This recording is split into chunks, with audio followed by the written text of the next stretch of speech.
How did you manage those fears and doubts, and what was your support system like? Thank you so much. Thank you. It's my great honor to be with you, and thank you for asking the question. I was scared. There are technical guys here. Don't ask me technical questions. But of course, I was scared. I had feared, doubted, again. But one thing I never sort of doubted about is I believe somebody, if not us, if not me, somebody will win. Somebody will be there. But the thing is that I think it's the early stage of the internet, 1999. Everybody has a fair chance. There's no expert at that time. Even to today, there is no expert of tomorrow. There is only expert of yesterday. Nobody will say, well, tomorrow will be like this. So this is what I think. We don't have a system to support that how I can overcome my doubts and fears. But I tried to be transparent to my team. And actually I did everything. I worried. Everything I'm confident. I worried. I'm not sure. I want to get the team input inside. So they know that if they know I'm hiding something worried, they get even more worried, right? So I tell this is what I worry. But of course, when I go home, I think more. I experience more. And so at your age, our age, early days, everything when you want to do something, for sure if you create value, there is opportunity. But the thing you probably will worry you is somebody will do better, or quicker, or more complicated than you are, or much sophisticated than you are. You probably lose the chance. So when you do business, my rule is never be afraid, never worry about the competition, never worry about the pressures. If you worry about the pressure, you will worry about the competition. If you worry about this, don't be a businessman. And today, the good thing is the whole world worries. Everywhere. People worry about data, people worry about privacy, people worry about security, people worry about anything. That normally that means great opportunity comes.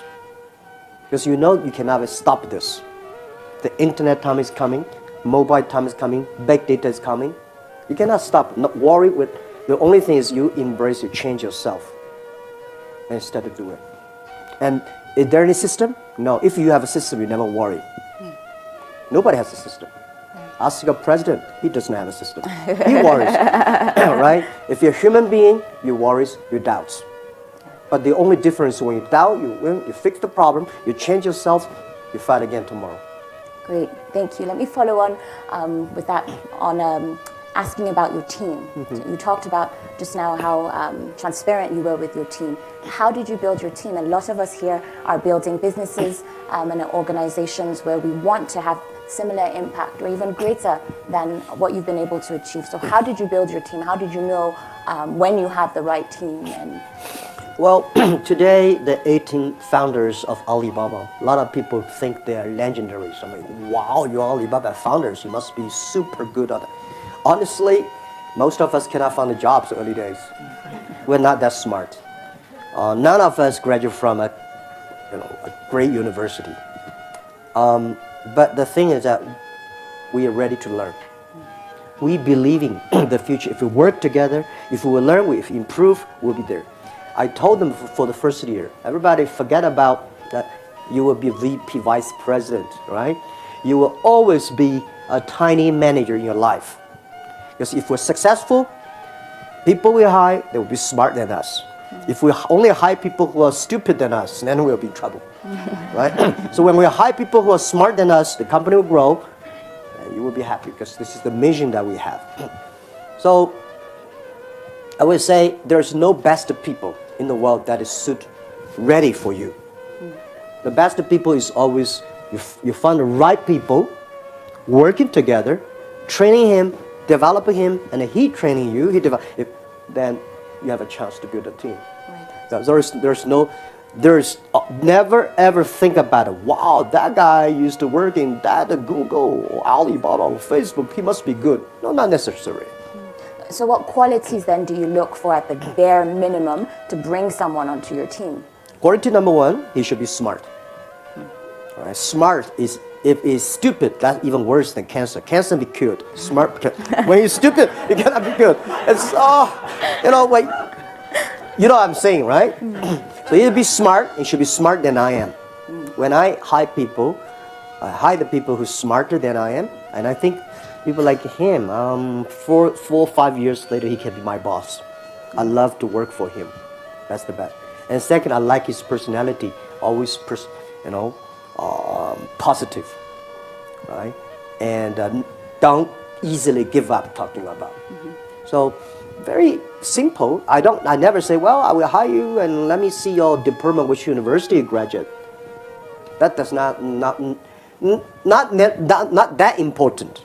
Right? The important is smart people, smarter than you are. You like his personality, and I like the people who never give up. And I've been proved this for so many years. I've seen so many great leaders in the world, in many fields. Those people are always optimistic. They don't complain.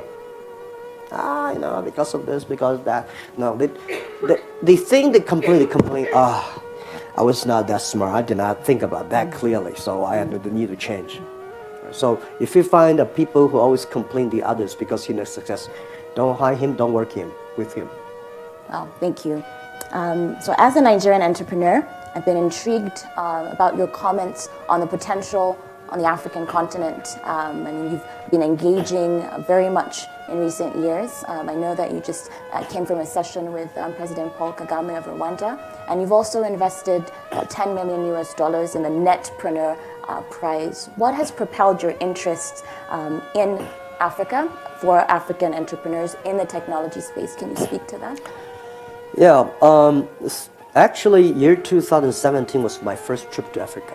Before I went to Africa, I was scared because a lot of things about poverty, disease, and a lot of unsafety, security, all these things. And then I said, let's go there. So I visited there. I visited the Kenya, Rwanda, Namibia, and I think I think the first 3 countries. After that, I said, wow. It's so different. First, I get the feeling, it looks like China 20 years ago when I started my business. So many young people, passion for the future.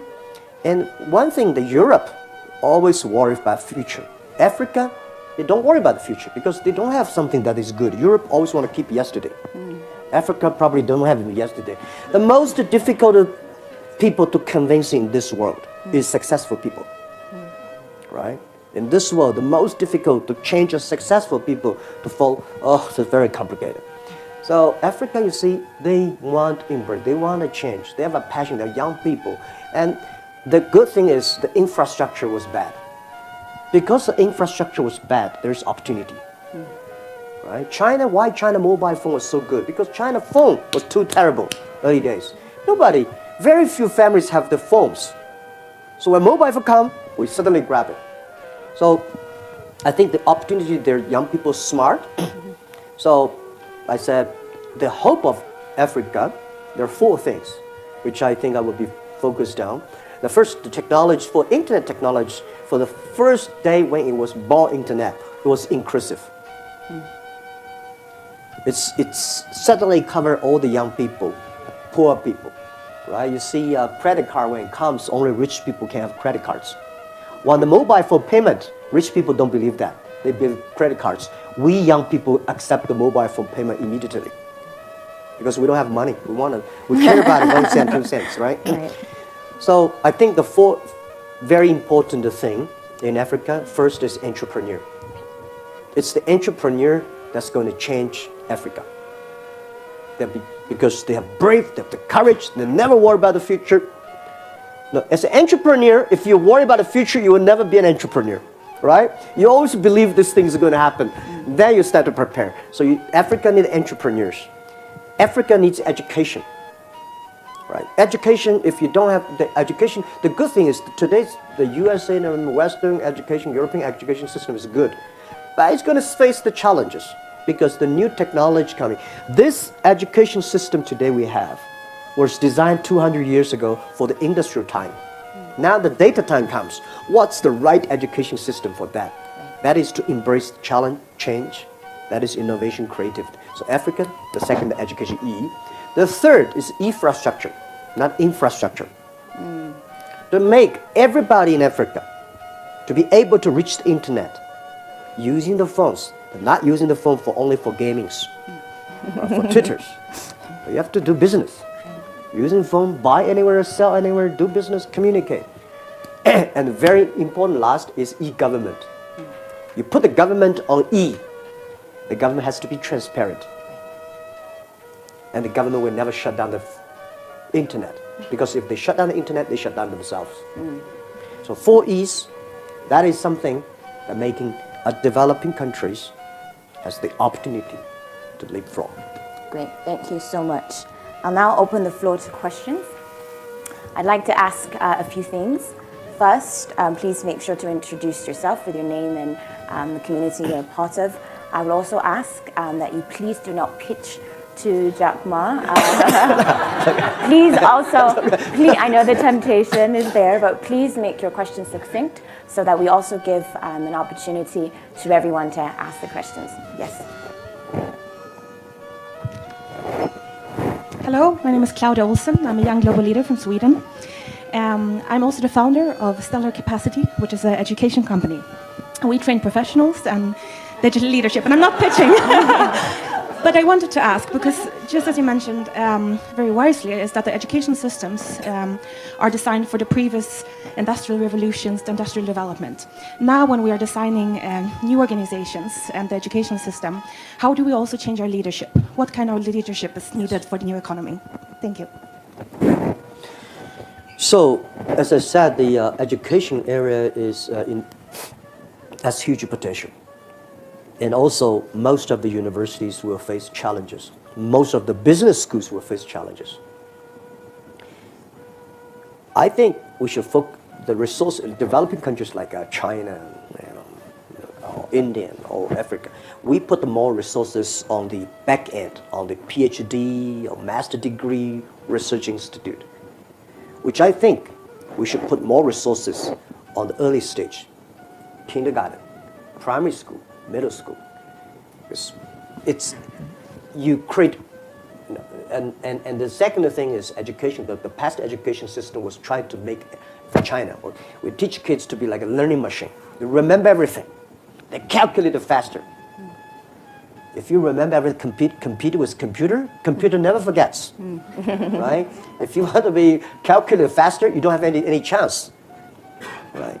So if you want to teach people how to working, computer, when electricity is on, they never stop working. So what's the things that we have to teach that the kids, that to be more creative, innovative, that do the things the machine cannot do. But when you have a lot of smart people, leadership is the key. To manage smart people, you have to use in culture, the value system. They believe what they do. But if you want using just the principle, rules, or laws, and documents to control, that's control. Normally, you control stupid people. Stupid people. They say, "Wait online, go to the toilet." They go together, go to the line. But that work. The next century, most people should be educated, smart, they're wiser than machines. Then to manage a wise, like Alibaba, we're like a zoo, all kinds of animals, right? So to manage them, the best thing is self-management. How can they self-manage themselves? It's the value they believe in, the mission. The machine in the future, they have chips, but the human beings have the heart. The heart is where the value, the mission. So this is what I think the education system, we need to move to that direction. I hope I answered your question. Great. All right.